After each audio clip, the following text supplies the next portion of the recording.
Doctor எப்படி இருக்கா அம்மா? ஆபரேஷன் நல்லபடியா முடிஞ்சது. இப்போ அவங்க கம்ப்ளீட்டா ரெஸ்ட் எடுக்கணும். அதனால அவங்கள பார்க்க உங்க யாரையும் என்னால அலோவ் பண்ண முடியாது. என்ன பயாஸ்கோப் காட்டுறீங்களா? என் பொண்ணை பார்க்கறதுக்கு நீங்க என்ன பர்மிஷன் கொடுக்கறது?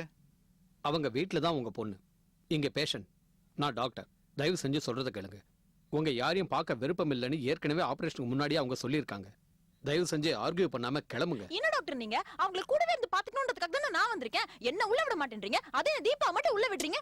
தீபா இப்ப உள்ள இருக்காளா? எதுவும் பேசாம முதல்ல வீட்டு கிளம்பு. தாத்தா, அம்மாவை சுத்தி ஒரு பெரிய கூட்டமே இருக்கு. நம்மள அம்மா கிட்ட இருந்து பிரிக்கணும்னு சதி பண்றாங்க. அப்புறம் பாத்துக்கலாம். ஆனா ஒண்ணு, ரொம்ப நாளைக்கு எங்க அம்மா கிட்ட இருந்து எங்களை பிரிக்க முடியாது. வா தாத்தா. நீ போ. இம்சை போடி.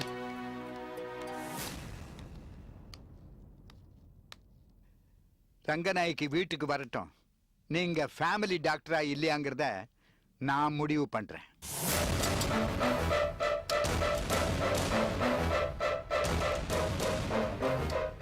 மூஞ்சிய பாரு, ஒராங்குட்டாங்க மாதிரி. வழி விடண்டா தேரோட்டி மகனே.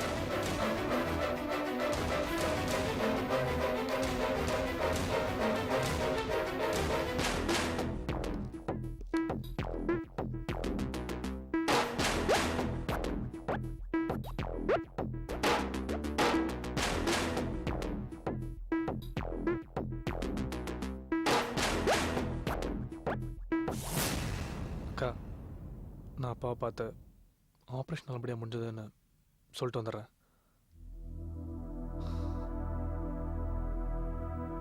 என்னக்கா பதிலே பேச மாட்டேங்கிற? ஓ, சுவாதி சொன்னதை கேட்ட ஷாக் ஆயிட்டியா?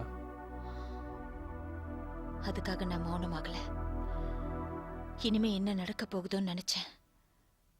மௌனமாயிட்டேன். தீபா எங்க இருக்கா?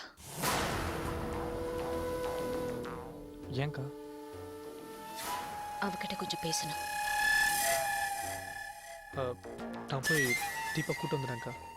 வரேங்க்கா. கைலாஷ், அக்கா, அவகிட்ட நான் பேச விரும்பல. நீ போ. சரிக்கா.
ரங்கநாயகமோட ஆப்ரேஷனுக்கு அப்புறம் எனக்கு ஒரு முடிவை சொல்கிறேன்னு சொல்லியிருக்கீங்க.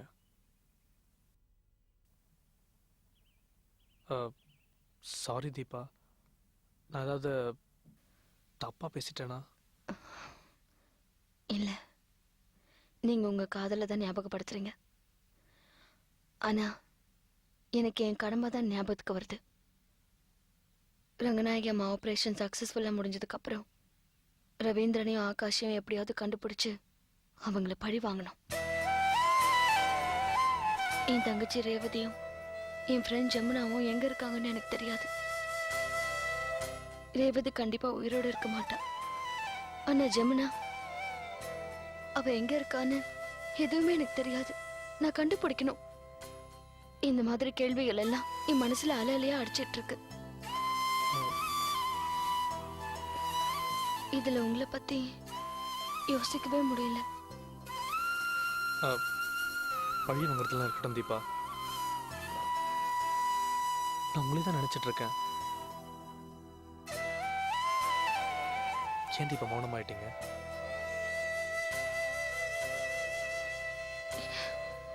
எனக்கு ஜமுனாவோட அண்ணன் சுனில் தான் ஞாபகத்துக்கு வராரு. அவரும் உங்களை மாதிரியே என்னை உருகி உருகி காதலிச்சாரு. எனக்கு தெரியும் தீபா.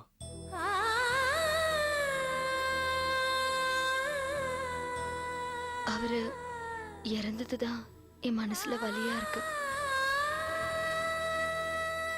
அப்போ நீங்க காதல ஏத்துக்க மாட்டீங்களா?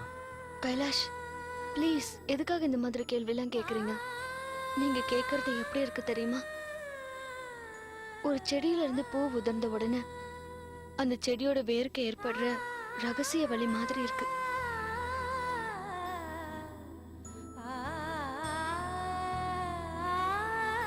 நான் நிச்சயமா உங்க காதலை ஏத்துப்பேன். ஆனா நீங்க காத்துட்டு இருக்கணும். காத்துட்டு இருப்பீங்களா? கண்டிப்பா நான் காத்துட்டு இருப்பேன் தீபா, நிச்சயமா நான் காத்துட்டு இருப்பேன். என் வாழ்க்கையோட கடைசி மணித்துளி வரைக்கும் உங்களுக்காக நான் காத்துட்டு இருப்பேன்.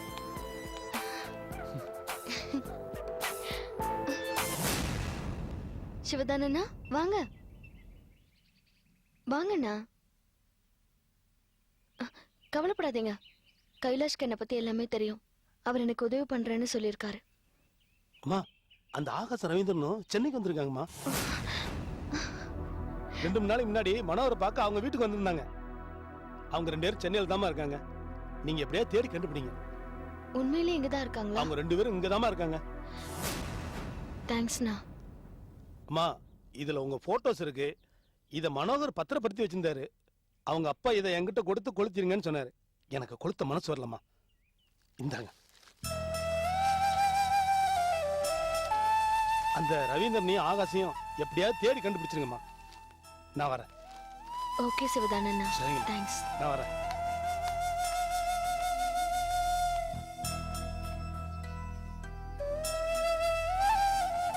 கைலாஷ், எப்படியாவது நீங்க தான் எனக்கு ஹெல்ப் பண்ணணும். ப்ளீஸ் கைலாஷ், ஹெல்ப் பண்ணுங்க. ரவீந்திரனும் ஆகாஷும் சென்னையில இருக்காங்க. அவங்க சென்னையில இல்லைன்னா தஞ்சாவூர்ல கண்டிப்பா இருப்பாங்க. நீங்க முதல்ல தஞ்சாவூர் போய் அவங்க எங்க இருக்காங்க என்னன்னு நீங்க கண்டுபிடிச்சு சொல்லணும். ப்ளீஸ் கைலாஷ், எனக்கு ஹெல்ப் பண்ணுங்க கைலாஷ். கைலாஷ் ப்ளீஸ். தீபா, பதட்டப்படாதீங்க. நான் தஞ்சாவூர் போறேன். கொஞ்சம் பொறுமையா இருங்க ப்ளீஸ். இந்த போட்டோஸ் பாருங்க.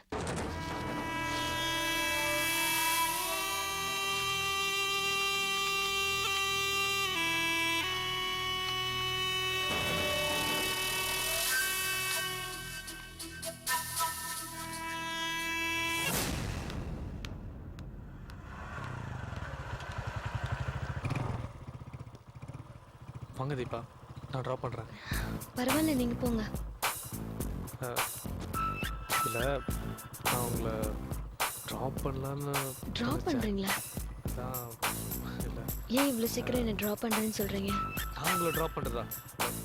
வந்து வண்டியில் இருங்க. ப்ளீஸ் கைலாஷ், இப்போதானே உள்ள பேசணும். நீங்க முதல்ல தஞ்சாவூர் போய் விசாரிச்சுட்டு வாங்க. அப்புறமா நான் என் முடிவை சொல்றேன். அப்போவும் முடிவை தான் சொல்லுவீங்க. இல்ல கைலாஷ், ஒரு 3 நாள் வெயிட் பண்ணுங்க. சரி, வந்து உட்காருங்க.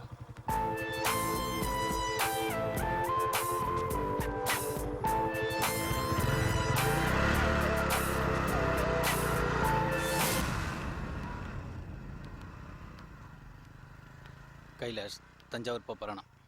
அவன் போயிட்டு வந்ததுக்கப்புறம் தீபா அவனை காதலிக்க போகிறாளாம். அவள் காதலிக்கிறதுக்கு முன்னாடியே உன்னை திரும்பி கூட பார்க்க மாட்டான்.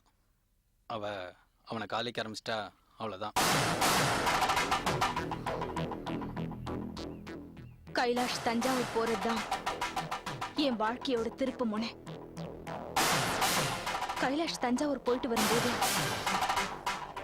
தீபாவோட காதலனா இருக்க மாட்டான். அவன் என்னோட புருஷனா மட்டும்தான் இருப்பான். நீ வண்டி எடு.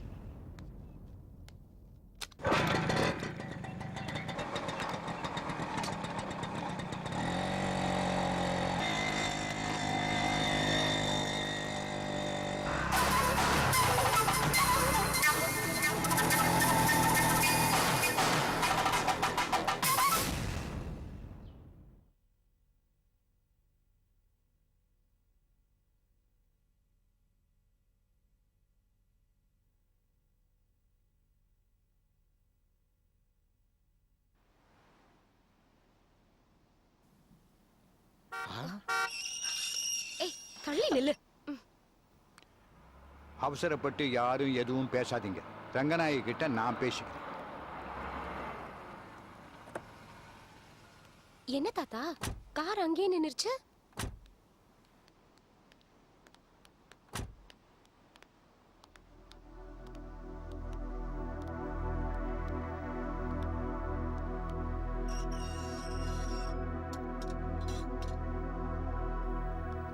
என்னாச்சு மேடம்? உள்ள போலையா?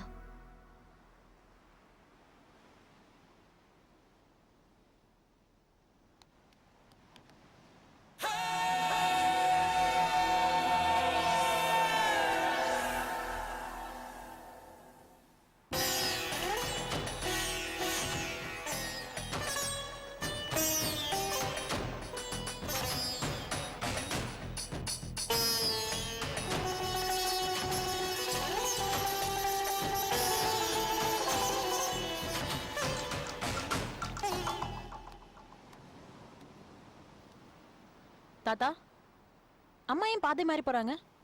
ஆமா, வெள்ளாடு பாதை மாறி போகுது. நம்ம இன்னும் எதிர்கட்சி மாதிரியும் அவங்க இன்னும் ஆளுங்கட்சி மாதிரியும் போறாங்க. எங்க போக முடியும்? வீட்டுக்குள்ள தானே வந்தாகணும். 24 மணி நேரமா அந்த 2 ஜால்ராவும் கூடவே இருக்க முடியுமா? பாத்துக்கலாம்.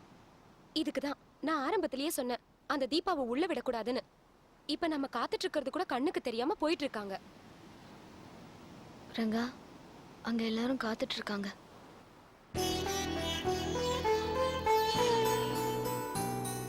அவங்க எனக்காகவா காத்துட்டு இருக்காங்க? என் சொத்துக்காக காத்துட்டு இருக்காங்க. என்னதான் இருந்தாலும் அவங்க உங்க பசங்க, அவங்க பாசம் உங்க கண்ணுக்கு தெரியலையா? தீபா, அவங்கள பார்த்தா பாசத்தோட நிக்கிற மாதிரியா தெரியுது? பாசக்கயிறு வீசுற யமனா தெரியல? அப்படிலாம் பேசாத ரங்கா. அவங்க உங்க ஆர்த்தி தட்டோட நின்னுட்டு இருக்காங்க. அவங்கள அவமானப்படுத்தாத. ரொம்ப அவமானப்படுத்துறாங்க தாத்தா. உடனே சொத்தை பிரிச்சு எழுதியாகணும். இதெல்லாம் ரொம்ப நாளைக்கு தாங்காது. தாங்காதுன்னு உங்க அம்மாவை தானே சொல்ற? அது எனக்கும் தெரியும். யார் யாருக்கு என்ன சொத்துன்னு இன்னைக்கே பிரிச்சுடுறேன்.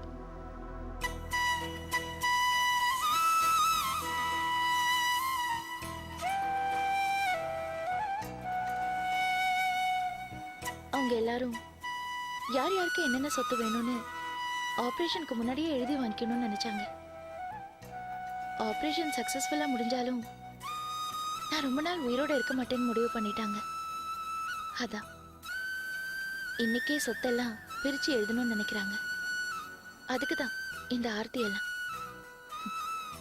பலி கொடுக்கறதுக்கு முன்னாடி மாலை போடுற மாதிரி. நான் சுவாதிக்கு கல்யாணம் முடிச்சதுக்கு அப்புறம் இதெல்லாம் பண்ணலாம் தான் நினைச்சேன். ஆனா அது வரைக்கும் இவங்க எல்லாம் தாங்க மாட்டாங்க போல இருக்கே. தாத்தா, சொத்தை பத்தி எல்லாம் அப்புறம் பேசலாம். அம்மா என் கல்யாணத்தை பத்தி இன்னும் எந்த முடிவுமே எடுக்கல. முதல்ல போய் என் கல்யாணத்தை பத்தி பேசுங்க. இதுல சிரிக்கிறதுக்கு என்ன இருக்கு? நீங்க சிரிச்சா ரொம்ப அழகா இருப்பீங்கன்னு எங்களுக்கு எல்லாம் தெரியும். இப்ப எதுக்கு சிரிக்கிறீங்க? வயசு பொண்ணு எனக்கு கல்யாணம் பண்ணி வைன்னு கேக்குறா. இதான் இந்த குடும்பத்தோட நிலைமை. யாராவது ஆம்பளையா அந்த அம்மா கிட்ட போய் பேசுங்க. ரங்கா, அவங்க பயப்படுறாங்க. வாழ்க்கைனா பயம் இருக்க தானே செய்யும். அவங்க வசதியோட வாழ்ந்தவங்க. எங்க உன் சொத்தெல்லாம் எனக்கு எழுதி வச்சிருவியோன்னு பயப்படுறாங்க. அவங்க வேற எந்த தப்பும் பண்ணலையே.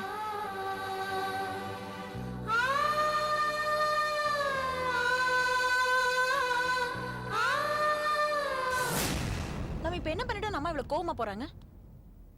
எல்லாத்துக்கும் காரணம் கூட இருக்கிற தீபாவும் அந்த கைலாஷம். ஆட்டம் முடிஞ்சிடுச்சு, இன்னும் என்ன போலாம்.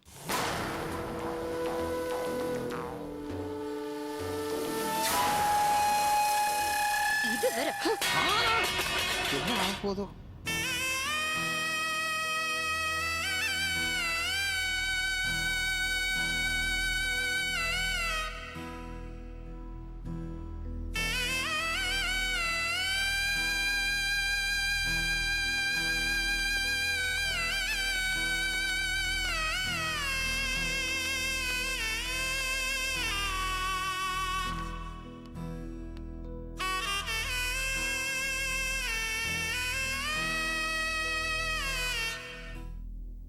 உங்ககிட்ட பேசணுமா?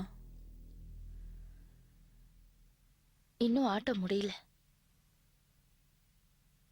எப்பவுமே எதுவும் முடிஞ்சிராது. கூடிய சீக்கிரம் உங்களுக்கு சேர வேண்டியதெல்லாம் வந்து சேரும். அப்பதான் ஆட்டம் முடியும்.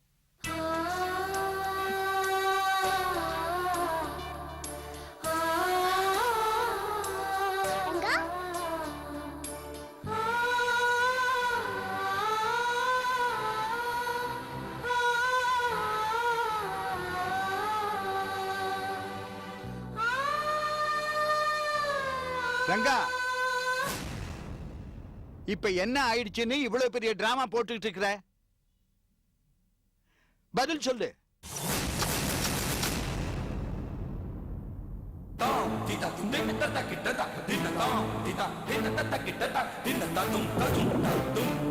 கிடத்துக்கு